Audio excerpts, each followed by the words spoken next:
student here? Okay, probably not, so I'm the only one. So, I'm a fourth year undergraduate student from the University of Toronto, and the authors of this project also includes Haoran, Yizhong, and Jiaxing, and we are only very supervised by Dr. Timurani over there.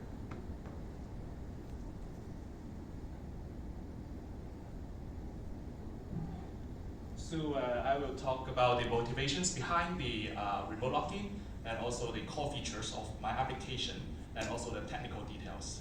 Then we will talk about the results and I will do a short demo. So since the pandemic, I think the companies in the industry the working style in the industry has evolved, and we can see that from a study conducted. People who never worked, who has never worked from home has reduced from 47% to 34%. And we can see that there are more and more people working from home even 5 more days per week. And Shopify, an e-commerce company in Canada, has announced that they will be a digital by default company. And even after the pandemic, they announced that they will permanently work remotely. Then what's happening at the schools?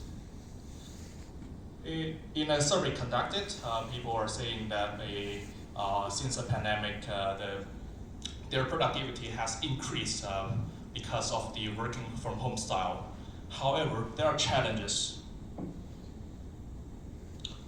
Currently, the available softwares are probably limited on, so some of the softwares are limited on specific platforms. For example, mobile iCtrl, which is a very useful VNC, SSH, and SFTP client, is only available on Windows.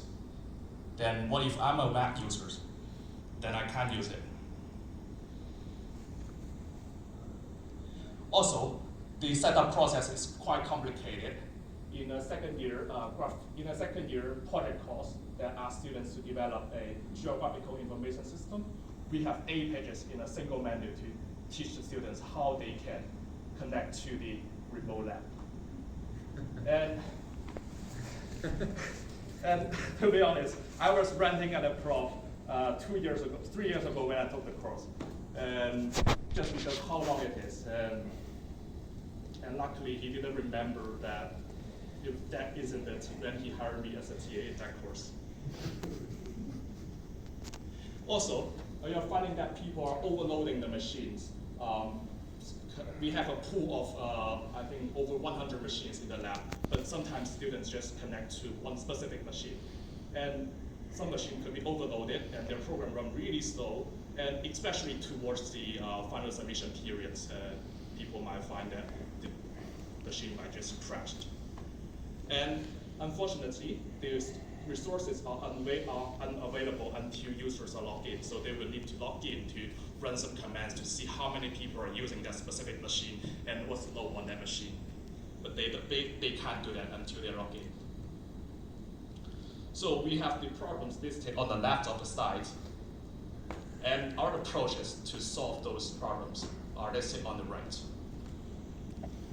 To address the limited platform problem, we are developing a web-based application, which means users can connect to our application can access our application using their browser, no matter what platform they're using. And our application is hosted at https iCtrl.ca. And then they'll be able to use our application to connect to the U of T servers.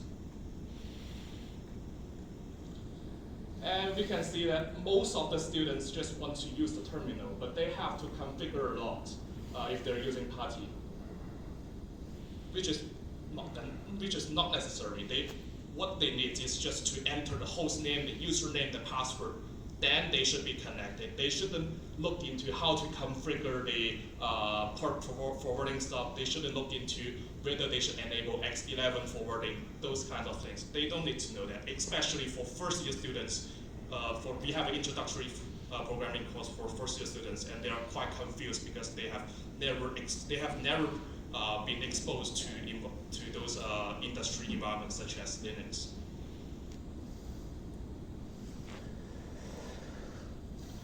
And now that we have iCtrl, people don't have to download that bunch of software on the left side of the slide. So we have all those features, VNC, SH shell terminal, and the file manager all in one integrated into iCtrl.ca. And we will address the overloaded machine problem by providing an optimized machine allocation mechanism. Then people can look into how the user count and the average loads on the machine before they connect to some specific machine.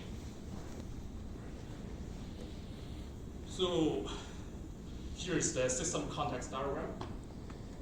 What the user sees is only the part that is highlighted. They only see the browser. They only need to input their credentials to our application, and then their credentials are used in our application to connect to the UOT servers, and then they're stored in our database securely. And whenever they need a graphical section, they will just use our application to connect to the remote machines.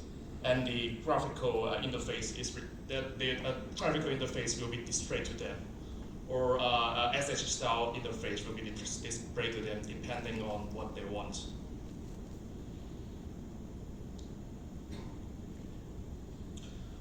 So here are the results. We only have 24 users, which is not a lot. Should I give up? Should I pack up my stuff and end the presentation? No. We are doing agile development. So we developed a desktop version at the very beginning, and it was available on Windows, Intel Mac, ARM Mac. It was released last year in September. And the browser version was released this year in January, but people have been using our desktop version. So how many people are using our desktop version? There have been over 21,000 downloads since the first release. And in the latest release that I just released, so I've been updating the project frequency, and the latest release was just released 4 days ago. And it already has 500 downloads on 3 different platforms. And it is recommended by different courses at UOT. We can see that no matter what languages this course is using, no matter what lab environment, so for example, Debian or Red Hat they're using, people will be able to use our application to connect to the UOT lab servers to do their lab. And you can even see MATLAB over there, because people don't want to buy the subscription on their laptop. And yeah, it is recommended by those profs, and it is actually adapted by ASEE 297, partially because I was a TA, I was a TA in the course, but also students are loving it. And we conducted a user approval survey, and we have over 86% of students that are finding our application useful.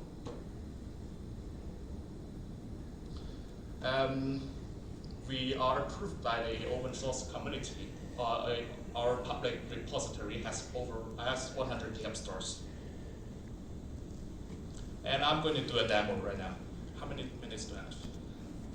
7 minutes. Okay, cool. Unfortunately, the internet is really slow here, even though I have paid for it. I think it's $12 a day. I actually paid it on both my laptop and my small computer. And it is probably not until this moment you have realized that I have been doing this presentation on my small computer via iCtrl.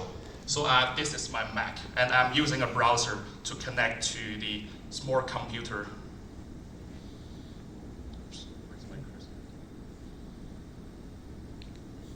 Connecting to the small computer right here, and it is a Linux computer. And it serves as an application server locally, and it serves as a database service to store my credentials. It also serves as a Linux SSH host so that I can do the presentation using a local network. Then I'm going to connect to the U of T lab server here.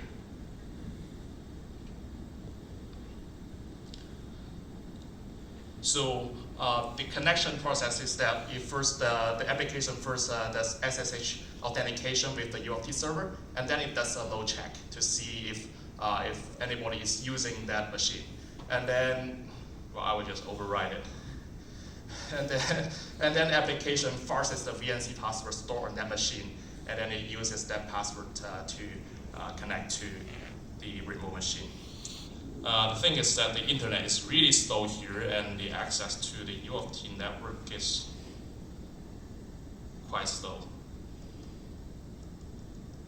Okay, I still managed to log in. Let's see what we can do. Right. So in the geographical information course, we're asked to develop a navigation mapper that is just like Google Maps, and now I'm going to run it. I think people should have no doubt of the responsiveness now that I have presented a slide using the application. How much bandwidth do you need for app or easy experience? I would say it's less than 2 Mbps because it's using VNC. Well, it depends what you're doing, because if you're watching YouTube videos using that connection, the bandwidth requirement will be higher.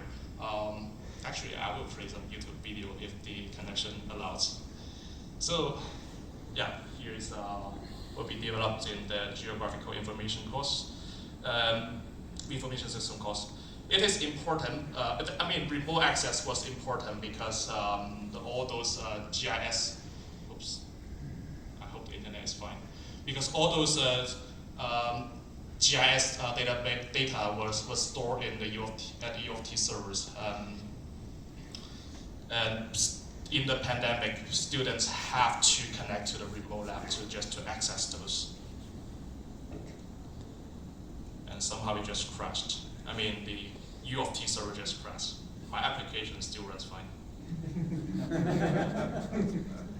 Okay, then what if we really want to play a YouTube video?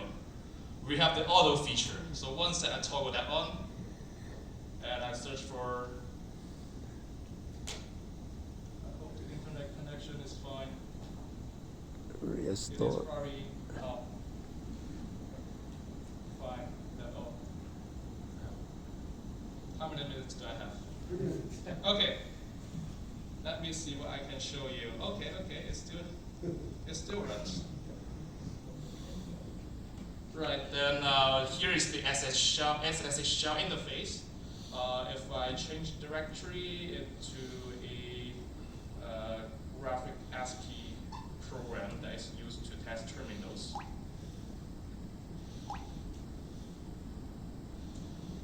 Right, you can see this animation in the terminal. Colorful animation, because we are using the iCtrl 256 color emulator type in the terminal. And also we have the file management interface.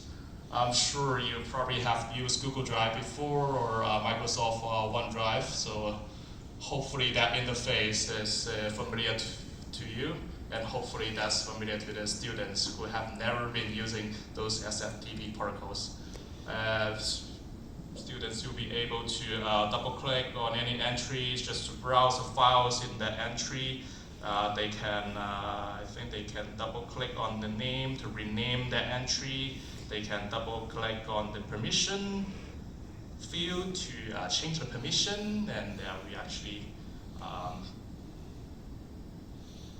we actually tell them what those boxes are for, what those permissions means for that specific file or directory. And it can also download files. So for example, I just uploaded my slides to the remote server. Now I'm going to download it and open it again on my local computer. I just double click. And it downloads on my local computer. And now I opened it on my local Mac computer.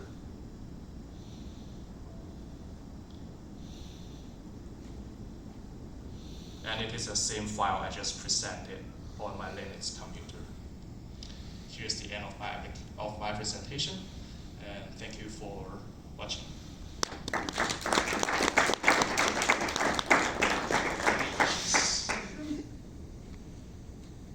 So you're an undergraduate student. Can you tell me about something you had to learn that you didn't learn in your undergraduate education to do this? A few internet protocols, for example, the WebSocket protocol. We know that so in HTTP1 and HTTP2, we usually have to do polling to get the information from the server to the client. But now that WebSockets was introduced 10 years ago, not 10 years, probably 12 years ago, we can establish full duplex connections between the server and the client, which actually reduce the load on both the server end and the client end. And yeah, that's. I don't think we covered that in the network course, right? No. Yeah. And also, I have to learn about those application packaging stuff. I have never distributed any software on any platforms before. So in order to build our application is a web-based web design application. It runs in a browser.